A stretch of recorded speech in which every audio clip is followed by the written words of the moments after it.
بسم الله الرحمن الرحيم قل أعوذ برب الناس ملك الناس إله الناس من شر الوسواس الخناس الذي يوسوس في صدور الناس من الجنة والناس. Bismillahirrahmanirrahim. Hai, Assalamualaikum. Welcome back to Cekih Channel. Terima kasih akak ucapkan kepada semua kerana sentiasa memberi support untuk channel ni. Hari ni akak akan ceritakan kisah orang-orang. Pernah dengar tak orang-orang yang terpacak dekat sawah padi? Okey, apa ceritanya? Jom bersama dengan akak. Tapi sebelum tu, akak doakan agar kita semua sentiasa mendapat rahmat, berkat dan redha Allah, insya-Allah. Amin ya rabbal alamin. Jom dengar apa cerita.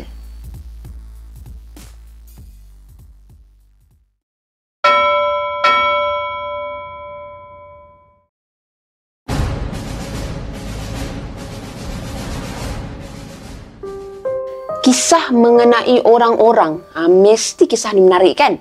Jom akak teruskan. Kedengaran bunyi seakan loceng. 8 Disember 1941, tentera Jepun melakukan serangan ke atas Tanah Melayu bermula dari utara Tanah Melayu dan pantai timur. 9 Disember 1941, tentera Jepun berjaya menawan lapangan terbang Sungai Petani, Butterworth dan Alusta. 12 Disember 1941, Jitra dan Alusta jatuh ke tangan tentera Jepun. Dan 13 Disember 1941. Di sini, arah seorang askar Jepun kepada 3 orang anggota askar Jepun yang lain. Mereka baru je memasuki sebuah hutan yang agak lebatlah, hutan tu tebal jugalah. Cuba untuk melarikan diri daripada tentera British yang cuba nak melawan kembali kemarahan tentera Jepun. Entah macam manalah skuad regimen 3A Jepun tu yang terdiri daripada Sarjan Saito, Lieutenant Kinjo, Prebet Masato dan Prebet Hajime terpisah daripada angkatan besar tentera Jepun di Jitra, Kedah. Kini pada ketika itulah mereka cuba bertahan walaupun dengan hanya 4 orang sahaja. Sarjan, saya dah cuba menghubungi pangkalan, tapi radio kita mengalami sedikit kerosakan. Saya perlukan beberapa peralatan untuk membetulkan radio, kata Ginjo kepada Saito. Dia kemudiannya melihat langit yang berubah menjadi gelap, menandakan hujan bakal tiba. Tak mengapa, kita cari rumah orang Melayu. Mesti ada di sekitar sini. Kita berlindung sementara dan kau akan betulkan radio tu, arah Saito.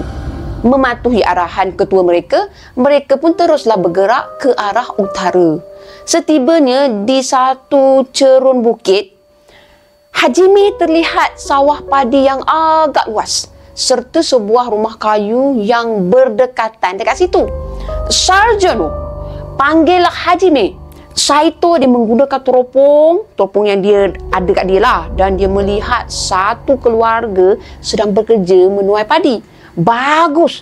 Mari kita rampas rumah mereka dan kita bunuh mereka.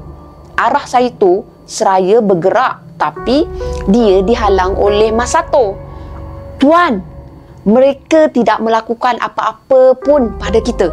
Apa kata kalau kita minta je secara elok? Kata Masato. Jadi marahlah dengan permintaan anak buahnya tu. Saito pun teruslah dia menghalakan pedang dia ke arah perut Masato. Kau siapa Nak arah-arah sama aku? Kau tu cuma prebet. Ataupun 3 tahun kau dekat sini sudah melembutkan hati kau? Soal Saito kemarahan. Hajime dia mula ketakutan. Ya, Masato dihantar ke Tanah Melayu 3 tahun yang lepas sebagai pengintip bagi kerajaan Jepun. Sepanjang beliau dekat situ, Masato melihat keamanan penduduk Tanah Melayu yang mereka tunjukkan, dan dia mula rasa sedar bahawa keganasan tidak akan menguntungkan mana-mana pihak. Tidak tuan, tidak. Saya cuma mau bagi idea. Kita bincang dulu dengan mereka, kemudian peluru senjata kita tidak banyak tuan. Kalau tentera British datang ke sini, kita pasti akan dapat melawan dengan peluru, kata Mas Sato. Saito dia jadi sedikit tenang dengan jawapan tu bila dia dengar penjelasan Mas Sato. Dia setuju di atas kata-kata Mas Sato. Jadi mereka pun menuju ke sawah padi berkenaan, dan Mas Sato akan cuba berunding dengan keluarga Melayu tersebut.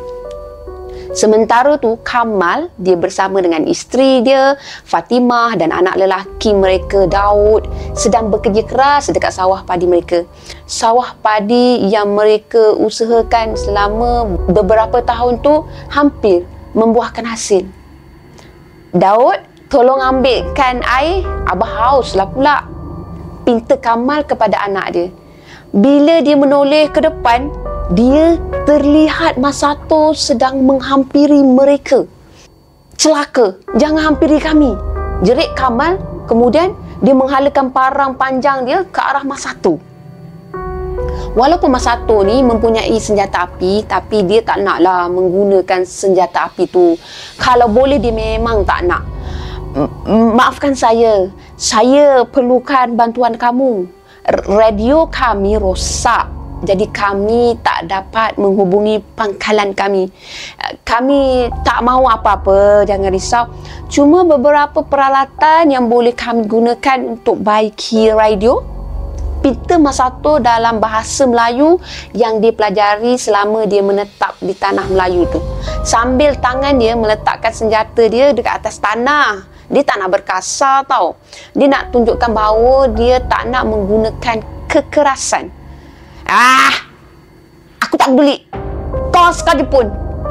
Aku dah lihat bagaimana kamu semua menyerang negeri aku. Orang putih ke, orang Jepun ke, sama je menyerang negara kami, jerit Kamal. Sepertinya dia tak nak memberi kerjasama kepada Mas Sato. Bam! Satu tembakan dilepaskan tepat ke arah kepala Kamal. Tembakan tu dilepaskan oleh Hajime atas arahan Saito. Mas Sato dia pun tengoklah rakan-rakan dia tu yang bersembunyi di sebalik sawah. Dia terus bertukar jadi marah dan dia nak menyerang Hajime, tapi dihalang oleh Saito. Tuan buat apa ha? Kan saya cakap saya nak berunding dulu, marah Mas Sato. Kau dah berunding bukan? Balas Saito tersenyum jahat je. Fatimah yang sedang melihat insiden tu cuba melarikan diri, tapi dia juga ditembak oleh Saito. Lelaki Jepun tu kemudiannya menghampiri wanita malang tu yang cuba merangkak, mengheret tubuh dia yang semakin lemah akibat kehilangan darah. Kesiannya kamu perempuan. Kata Jepun tu macam memperli tau, menganjing lah senang kata. Sebelum menggunakan pedang dia untuk memenggal kepala Fatimah.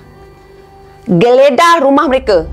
Mana tahu ada lagi ahli keluarga mereka. Kalau ada, kasih mereka. Nanti mereka maklumkan pula kepada tentera British yang kita ada dekat sini. Arah Saito kepada Hajime dan Mas Sato. Walaupun dia rasa marah, dia seberang sangat atas tindakan Saito sebab membunuh orang awam, Mas Sato terpaksa juga mendengar arahan ketuanya tu dan dia menuju ke rumah Kamal. Woi, cantik juga tubuh makcik ni. Kalau kau tak bunuh dia, sudah pasti aku akan rogol dia. Kata Genjoy kepada Saito. Dia kemudiannya dia ternampak tau orang-orang di tengah-tengah sawah padi tu. Bukankah benda tu menghala ke arah kanan? Sekarang kenapa menghala ke arah kita? Hairan Ginjoy. Biarlah, mungkin angin yang menolak benda tu, jawab Saito. Sementara tu Hajime dengan Mas Sato dia pergi ke pereksakan rumah Kamal tu. Mereka ternampak tau nasi yang baru je dia tak nak dan juga ubi yang baru je direbus. Wow, Nasib baik mereka ada makanan.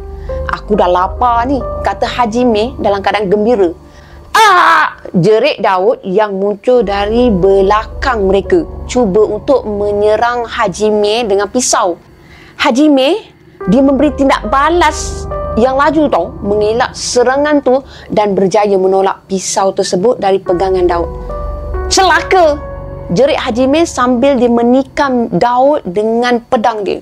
Mas Sato yang ketika tu sedang memeriksa sebuah bilik, dia terdengar jeritan rakan sepasukannya tu. Dia pun pergilah cuba membantu. Tapi dia juga diserang oleh seorang gadis yang bersembunyi di bawah katil. Kau bunuh keluarga aku, tak guna. Kau bunuh keluarga aku, jerit gadis tu sambil dia mencekikkan Mas Sato dari belakang. Tak ada pilihan lain lagi. Mas Sato dia menolak gadis tu ke arah dinding sebelum dia menumbukkan gadis tu sehingga gadis tu pengsan. "Woi, apa yang berlaku, woi?" soal Saito sambil dia berlari memasuki rumah tu.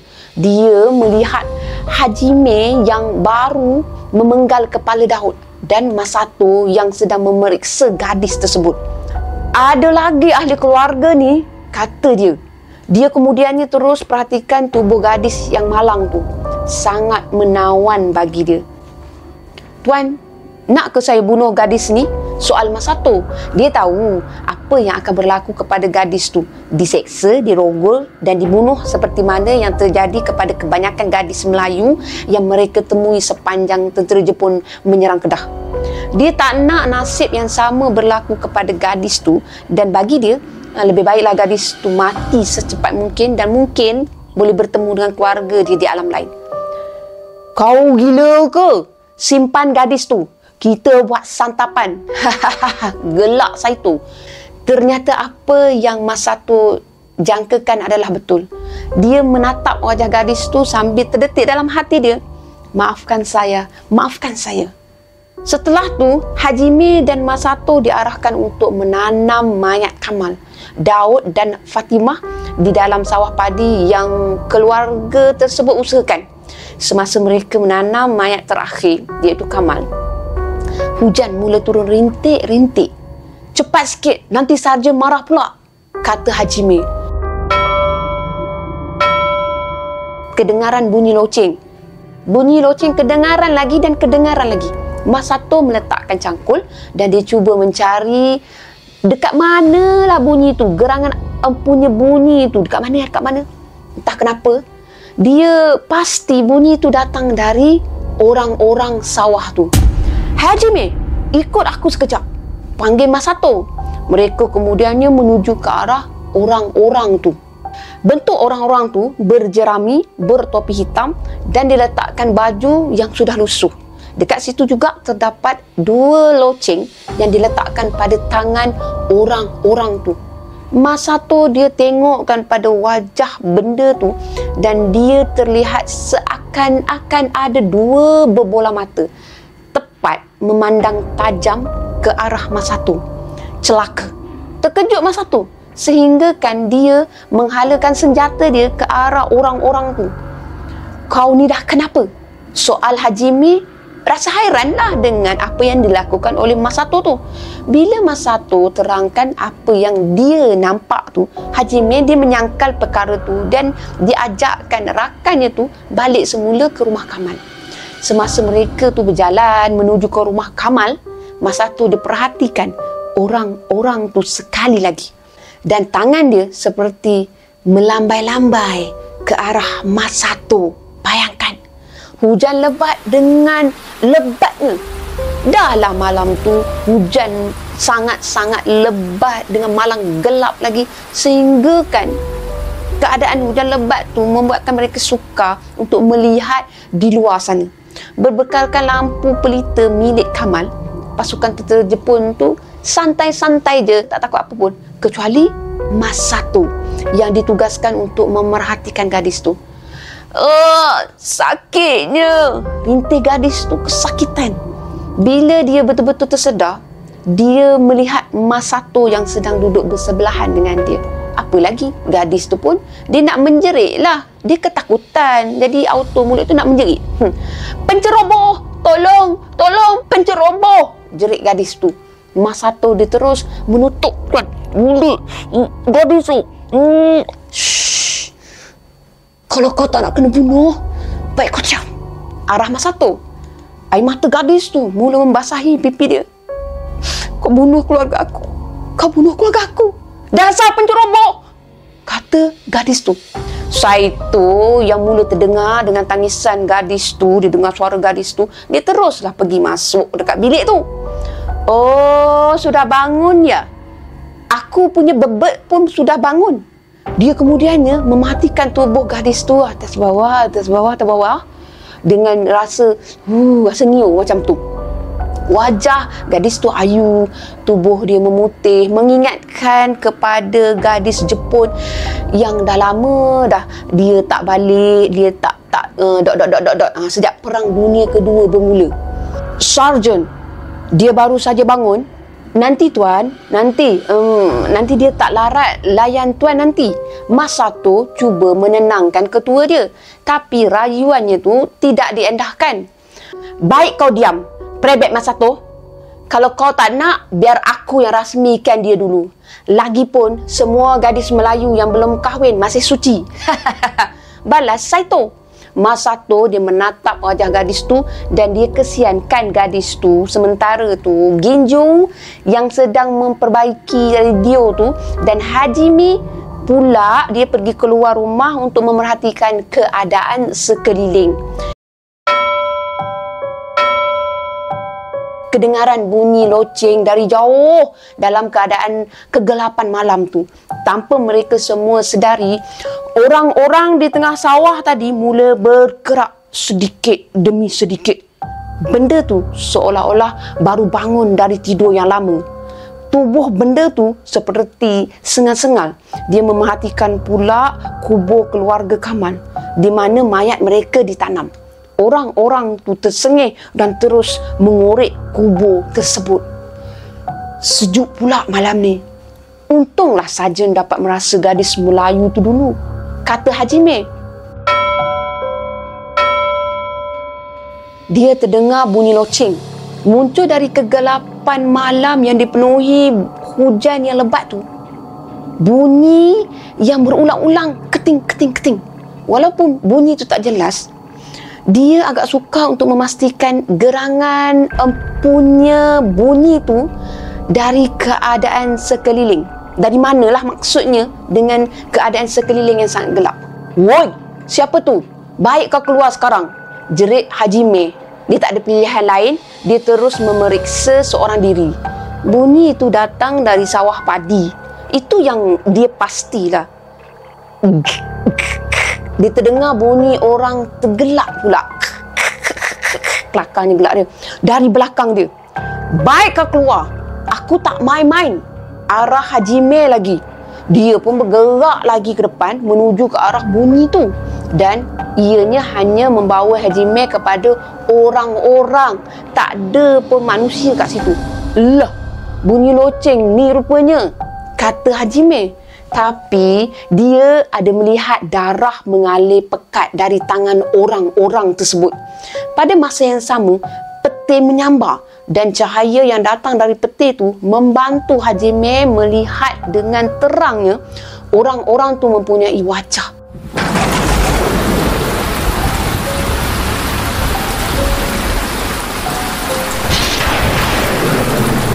Tersenyum sinis terhadap dia dan tangan kiri orang-orang tu sedang menghalakan parang milik Kamal. Terjerit Hajime apabila leher dia ditikam.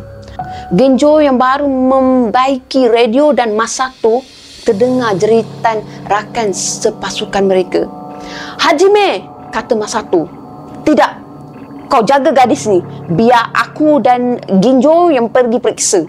Arah Saito. Kemudian dia pakai balik semula pakaian seragam dia.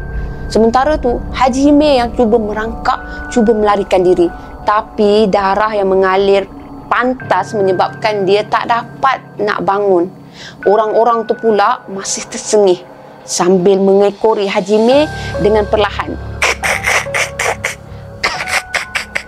Kedengaran lagi orang ketawa dan bunyi tu sebenarnya datang dari orang-orang tu.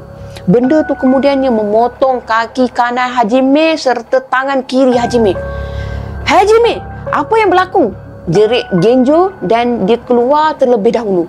Dia menyaksikan orang-orang yang sepatutnya hanyalah boneka yang digunakan untuk menghalau haiwan-haiwan perosak di ladang dan sawah menjadi hidup dan bergerak dan mencederakan Haji Mei hidup-hidup. Sarjan, jerit Genjo sebelum melepaskan tembakan ke arah benda tu, tapi langsung tak ada kesan tahu tembakan tu terhadap orang-orang tu. Sementara tu, gadis tu yang terdengar bunyi tembakan yang dilepaskan tadi, dia terus tersenyum.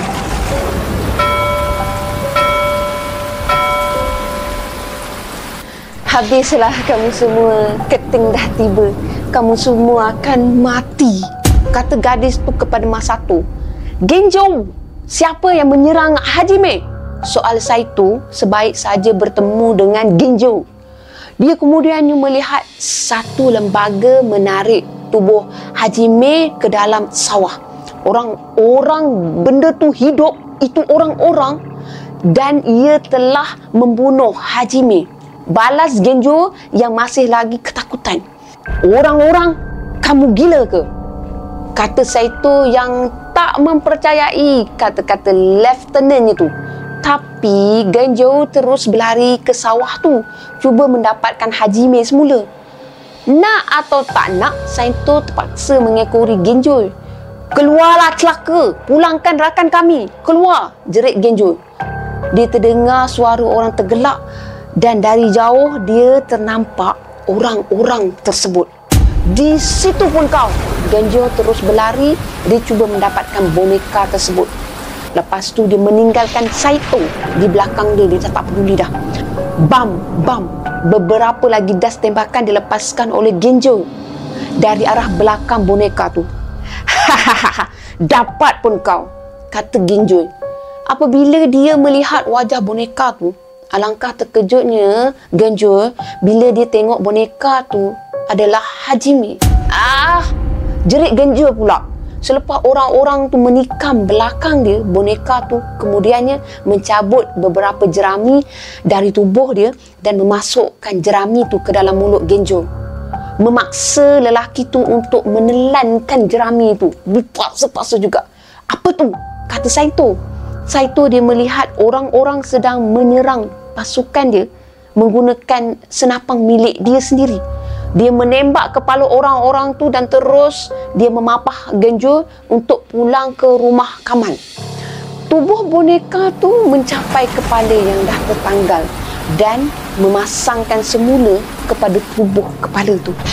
Melihat Saito yang dah jauh dari dia, benda tu sengih lagi sebelum mengheret mayat Haji Mei kembali semula ke dalam sawah. Masato, tolong aku, arah Saito kepada Masato.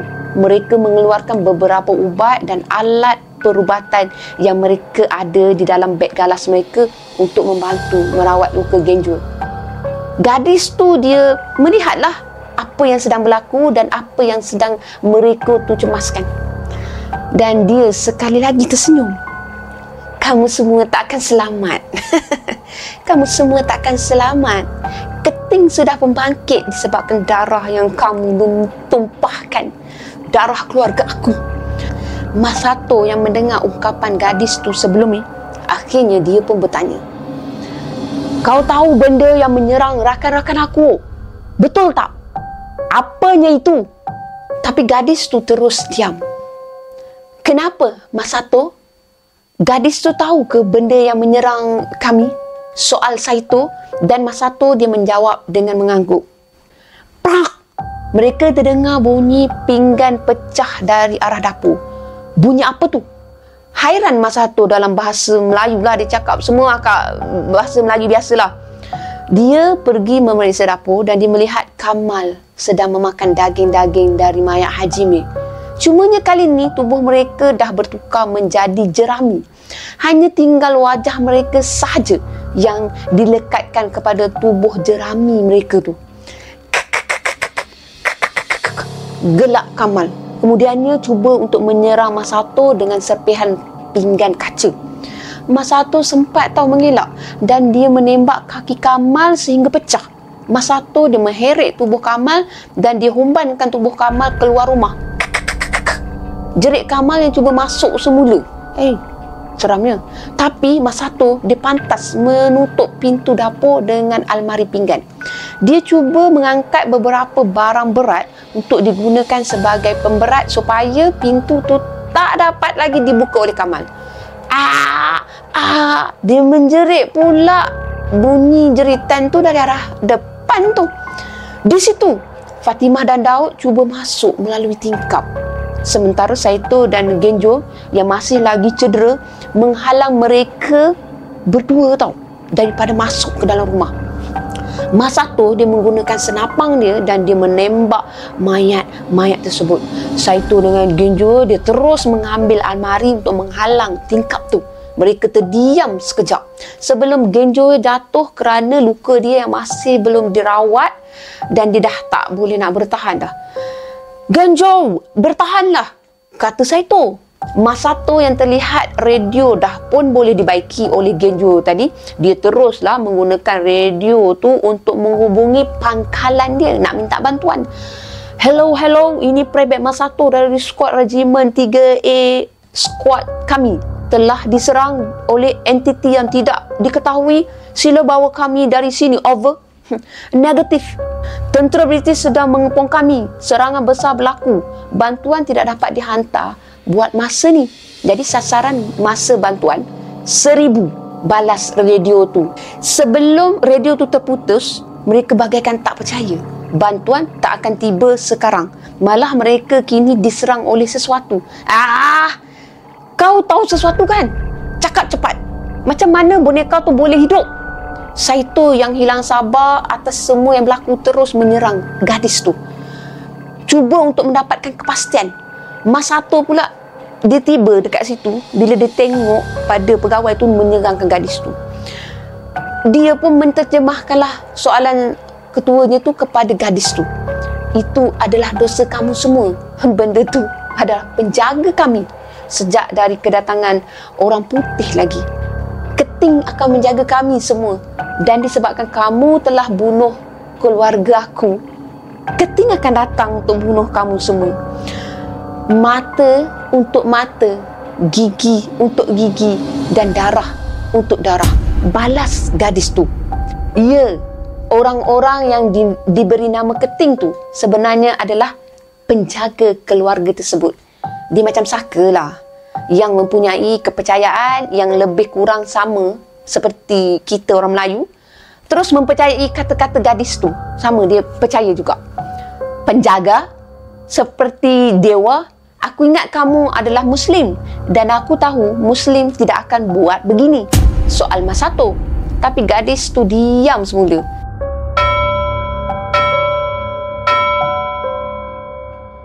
Bunyi loceng tu datang kembali. Saito dan Mas Sato dia melihat bayang Keting dari celahan dinding rumah yang dibuat daripada kayu tu. Sepertinya Keting sedang mengelilingi rumah tersebut untuk mencari peluang untuk memasuki rumah tersebut. "Celaka, kita kena serang benda tu dulu atau kita akan mati nanti," kata Saito. Pada masa tu, Saito dia terfikirkan sesuatu. Dia mengambil obor milik keluarga Kamal dan dia menyalakan api pada obor tersebut. Tuan nak buat apa?" Soal Mas Sato. "Benda tu mungkin hidup, tapi kau kena ingat, benda tu diperbuat dari jerami, bahan yang mudah terbakar," balas Saito. Keting mengilai kuat, tapi mengilai dengan cara macam tu. Pintu hadapan rumah tu ditolak dengan kuat sangat. Keting cuba masuk ke dalam rumah tu. "Mas Sato, panggil Saito." Mas Sato dia menahan pintu tu, sementara Saito bersedia dengan obor dekat tangan dia. "Sedia, buka!" arah Saito. Mas Sato dia terus bukakan pintu tu dan Keting tu berlari laju ke arah Saito. Apa lagi? Saito teruslah melemparkan obor ke arah Keting dan sekelip mata Keting terbakar. jerit Keting seperti manusia dalam keadaan kesakitan. Keting terus menuju keluar, cuba nak padamkan api itu dengan air hujan. Tapi dengan pantas Mas Satu, dia menyiram Keting dengan minyak tanah, macam tu. Memarakkan lagi api yang membakar Keting. Beberapa ketika selepas tu, ketika hangus terbakar, mampus kau, syaitan, laung Saito dalam keadaan kegembiraan. Setelah api terpadam, Mas Satu dia pergi periksakan Keting dan dia mendapati baju yang dipakai oleh boneka tu adalah sebenarnya pakaian seragam tentera British. Dan apabila dia amati wajah Keting tu, di mana bahagian jeraminya dah tak ada, alangkah terkejutnya dia dekat situ bila dia tengok tubuhnya Keting tu dalam keadaan semata-mata jerami bergerak. Jadi tubuhnya mereka tu terus menggigil. Mas Satu, kenapa tu? Apa yang kau lihat tu? Soal Saito keheranan melihat orang bawahannya tu masih lagi berdiri kat situ. Tuan, boneka ni ialah General Scott William, General tentera British yang menjaga pangkalan tentera mereka di Kedah. Dia dilaporkan hilang 5 tahun yang lepas bersama unit tentera dia. Jadi, dengan apa yang berlaku kepada keluarga Melayu ni, adakah mereka bertukar menjadi orang-orang? Kata Mas Satu yang akhirnya mengetahui kebenarannya. Pada masa yang sama, tubuh Genjo mula menggeletar dengan kuat.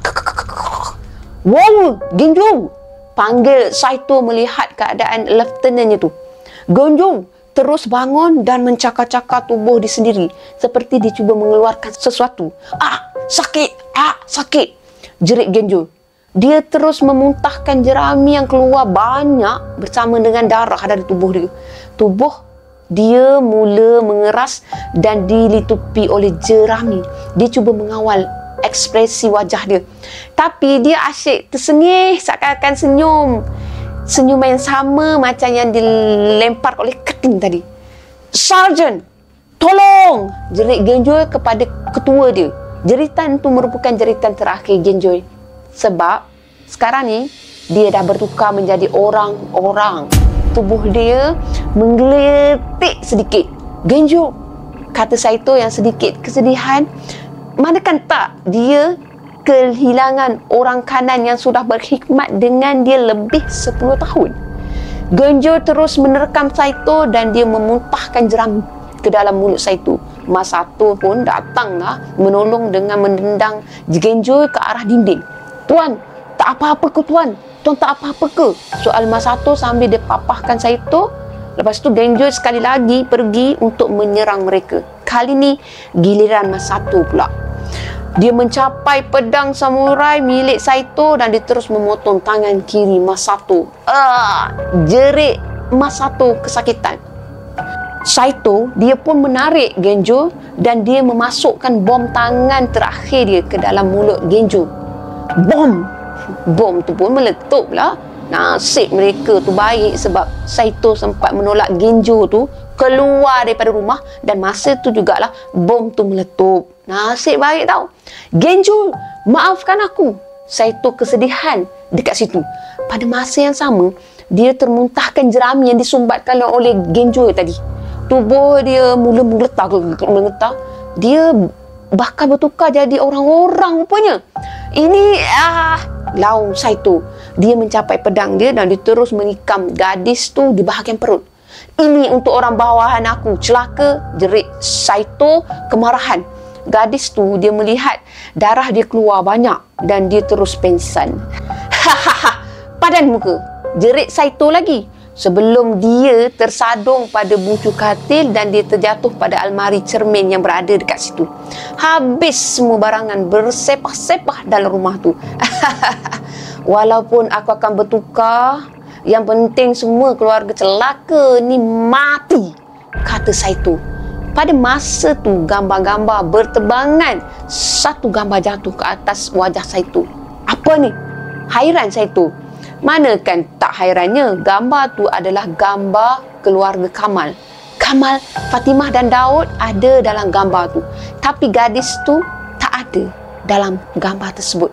Dia kemudian terlihat buku catatan milik Kamal menerangkan bagaimana dia menjaga penjaga yang dipanggil Keting tu.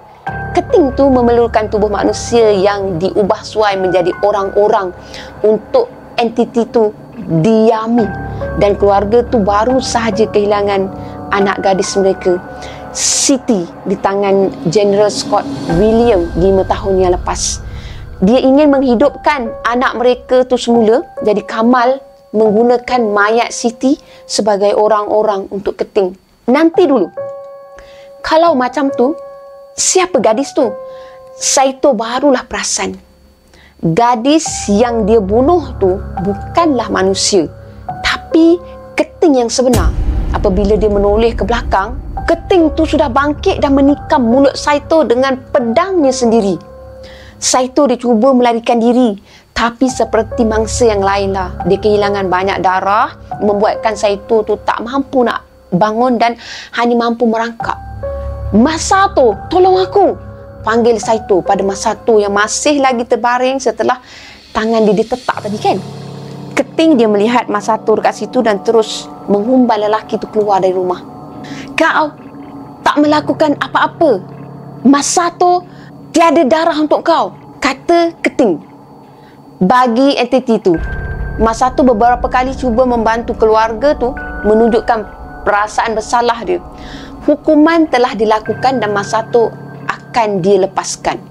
Tapi tak bagi Saito. Keting tu menuangkan minyak tanah ke arah Saito dan terus menghidupkan api dari mancis. Mata untuk mata, gigi untuk gigi dan darah untuk darah. Laung Keting tu dalam bahasa Jepun melepaskan mancis yang sudah menyala api tu kepada Saito. Api tu terus marak dan membakar rumah tu sekali. Kedengaran jeritan Saito dari dalam rumah yang sedang marak terbakar tu. Masato hanya mampu melihat sahaja sebelum dia pengsan kerana kehilangan banyak darah. Masih selamat, dia masih hidup. Masato sedar dari pengsan. Dia mendengar jeritan askar Jepun yang menemui dia di tempat tersebut. Pada masa tu, tentera Jepun sedang menyerang kampung tersebut dan salah seorang daripada mereka menemui Masato yang terbaring di atas jalan. Semasa dia dibawa ke dalam sebuah kenderaan, Masato sempat tahu melihat rumah keluarga Kamal yang hangus dijilat api. Tak sangka, hanya dengan sedikit kebaikan, aku selamat, kata dia dalam bahasa Melayu. Pada masa yang sama, seorang askar Jepun memasuki sawah padi yang terlihat beberapa orang-orang sawah tu. Dia menghampiri salah satu dari boneka tersebut dan melihatkan boneka tu. Wow, orang Melayu pandai buat boneka juga, kata dia. Macam manusia betul, katanya lagi sebelum berlalu pergi.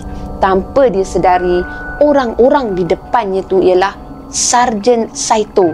Kini dah berubah menjadi orang-orang bersama-sama dengan Hajini, Genjoy dan Kamal, Fatimah dan Daud. Air mata mengalir dari mata Saito, menyesali tindakannya sebelum ni.